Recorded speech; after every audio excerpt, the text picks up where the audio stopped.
This is South Dakota Air and Space Museum. Woo, okay. Is this free? I think it's free. I think it's part of the Air Force. Part of the Air Force? I don't know what I'm talking about. Okay. Okay. Good talk. It's nice though, and it's actually surprisingly busy. It's like a random There's Wednesday that random morning. Wednesday. There's actually people around. All right. Do we want to go inside first, or? Um, sure. All right.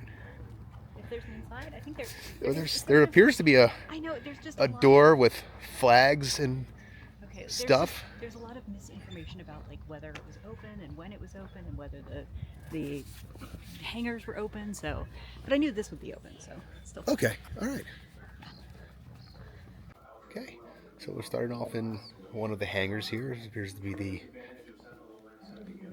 birth of aviation section. Feels birth of aviation. Birth, they're starting with World War One, so that seems pretty early.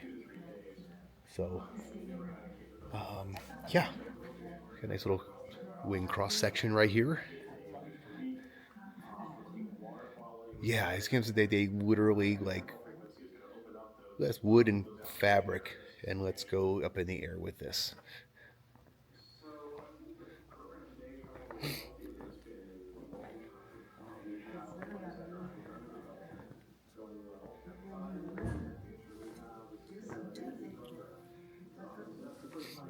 Okay, and wow, we jumped very quickly.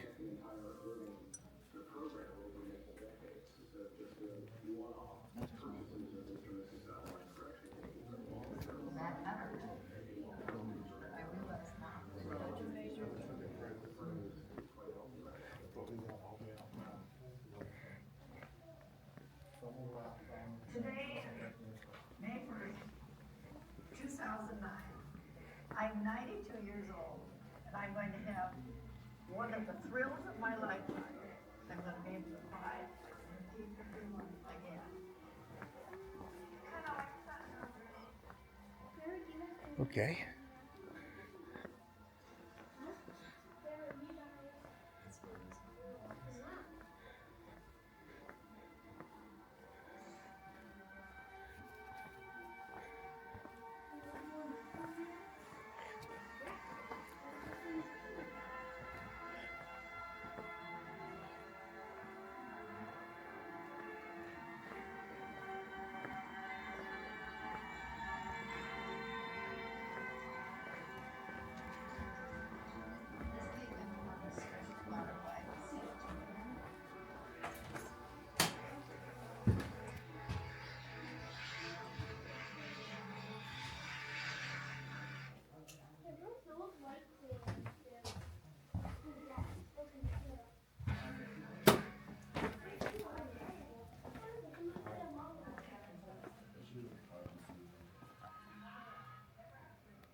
For the record, I welcome our new robot overlords.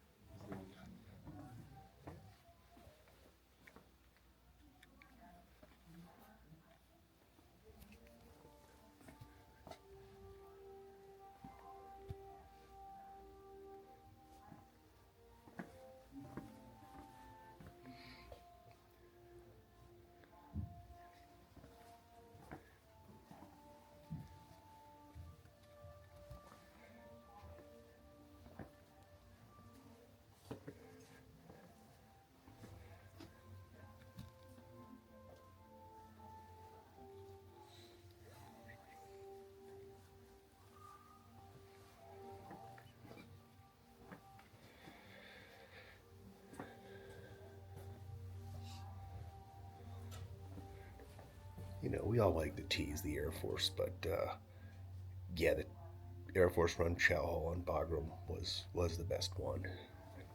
Can't argue with that.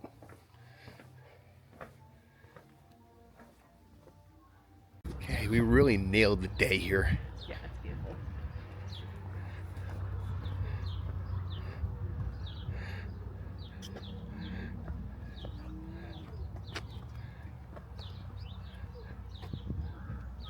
Quite a nice selection of airplanes here.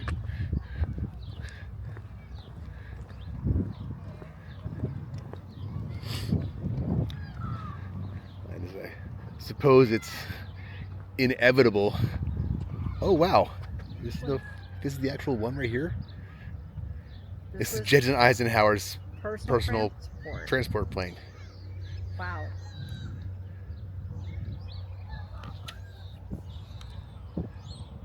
Huh. That's wild. That's wild.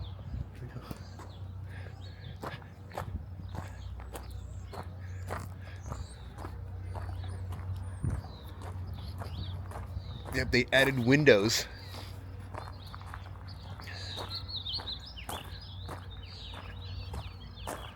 Still there. Notice that they removed all of the guns on it.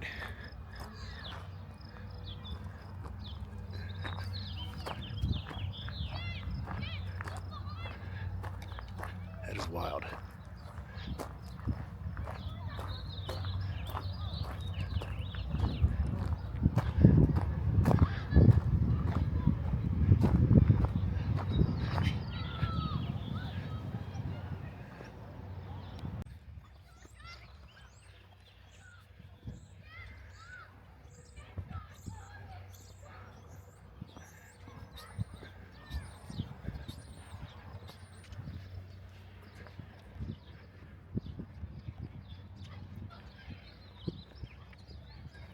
Okay, thoughts so far on the South Dakota Air and Space Museum?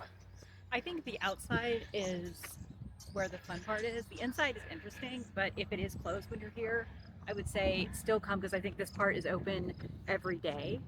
The outside part. So Oh, I would say okay. the outside part is very cool, very worth an hour of your time if you're in the area. It's free. Oh. It's Is it just free outside. because it's part of the Air Force? Swear to God, Greg.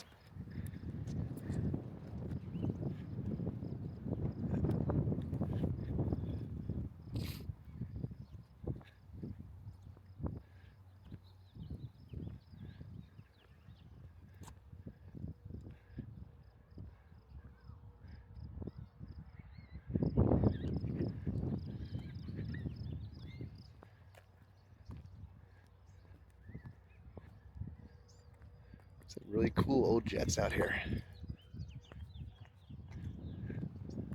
Yeah, if you're at all into airplanes, or your kids are, um, the kids are having a good time over there. This is definitely a what? Yeah, I don't think that's a real bunny. Oh, yes, what the little girl was running around with. I don't think that one's real. No, there was one over there in the woods. Oh, okay. Oh, I wanted to talk about one cool thing there is inside. I want to talk about one cool thing that there is inside, which is they had a Norden bomb site. Am I saying that right? Yes. So They only made about 12 practice ones, and they have the last one that exists, oh, that is pretty cool. which is actually pretty neat. It was top secret technology at the time, Yeah. so they did not want them widely available. Huh.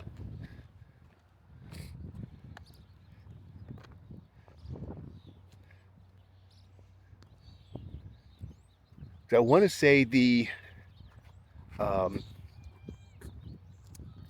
museum at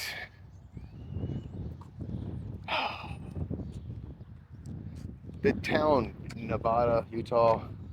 Ely? Nevada, Utah, town on the border, Salt Lake. Hill Air Force Base? No, Okay, I don't know what you're talking about. yeah, geography is never your strong suit. Where people go to get alcohol from Salt Lake City. Wendover? Yes, Wendover. Just gotta put it in the right context for you. Wendover, Utah. There's I went to an air show there, I guess, a couple years ago, and they have a museum set up out there.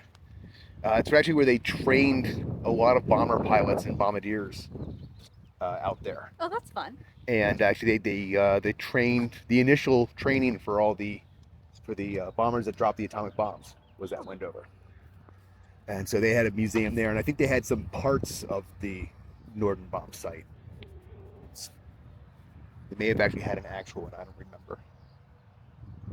They had a whole building set up for it. It's like, so after you flew with it, you had to dismount it and put it in like a special armory room Oh, wow. to keep them secret and protected. It's kind of crazy because at the time they thought it was, you know, the super secret, super accurate bomb site that we had to protect at all costs. But the truth of it was not that accurate, and the Germans already had all the technology. Oh, seriously? Yeah. We still won. Exactly. But it was like we went through all of this super secret squirrel stuff for no reason at all.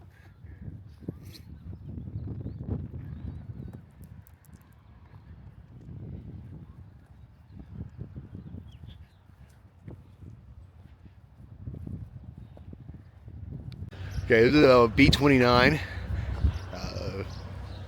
The name Legal Eagle 2. So we're not sure of the history behind the Legal Eagle 2 call sign. We've got some ideas. My opinion is that these were used to deploy lawyers to the front lines who would then parachute out to give legal opinions to troops on the ground. That's exactly what they did. What do you think, Erica? Yeah, no, I think that's exactly what happened. Yeah. It seems completely legitimate. Yeah. Yeah. The B-29 actually had a lot of neat features. It was one of the first pressurized aircraft. That seems like a nice a nice thing. Yeah. Yeah, if you watch like the old World War II movies, like when they're flying the B-17s, like the recent Masters of the Air or something, and they're all wearing oxygen masks because the planes were not pressurized. Got it. They actually had a separate supply of oxygen with the oxygen masks on, even though they were flying well above where you needed oxygen. So the B-29 was one of the first ones to be fully pressurized. The gun turrets were retractable. So you could actually, the idea being, because you can see these big bulges right here, for example, down here on the bottom, is those disrupt airflow, which causes you to use more fuel.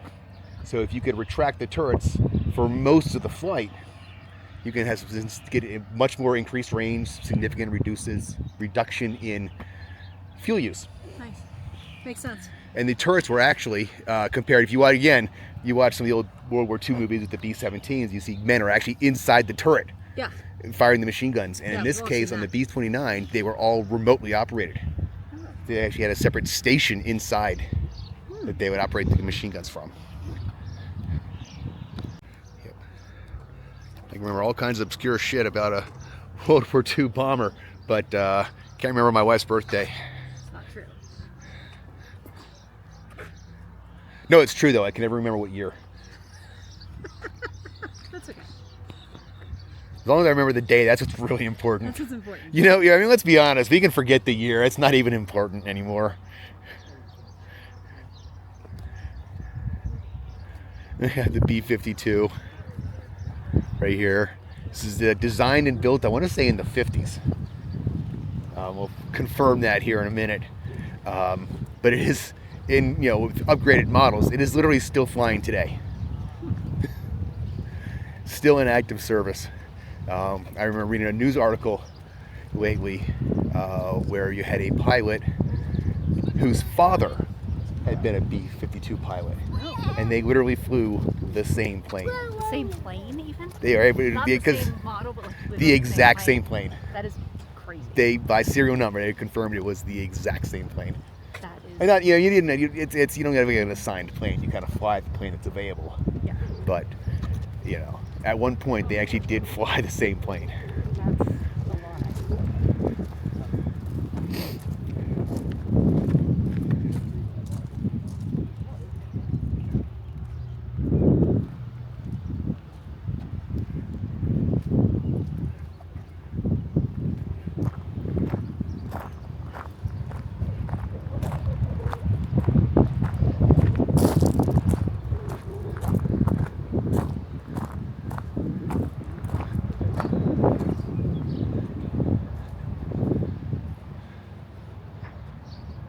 Size of these things is incredible.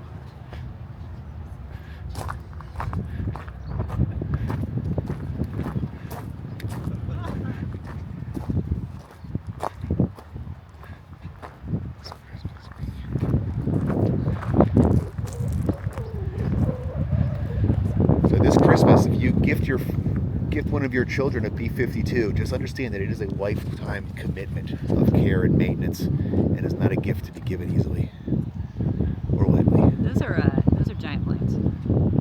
Also, my least favorite band. I hate the B-52s. Nobody really likes the B-52s.